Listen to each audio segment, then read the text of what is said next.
We only did a small section of the ceiling first, and that was just the eaves around the outside. The rest of it was going to go in later when we had the walls up. We finished up the studs upstairs and added lattices, and then it was time to put on the exterior cladding. This is such a rewarding part of the build because from the outside, it actually started to look like a house. After we finished one exterior wall, we moved on to the floor of the mezzanine. This was the exact same cut of pine that was in the ceiling. And then we used dowel tips to cover the holes and sand it smooth.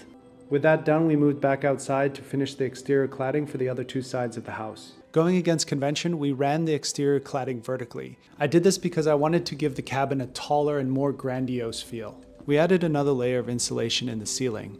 Here we're using 1-inch thick styrofoam. Now it's time to run the wires. I had an electrician come through and run all the wires before we closed up the walls and the ceiling. With the wires run, we could turn our attention to the ceiling. This was just the same process as the eaves. We just lined things up and nail gunned them in.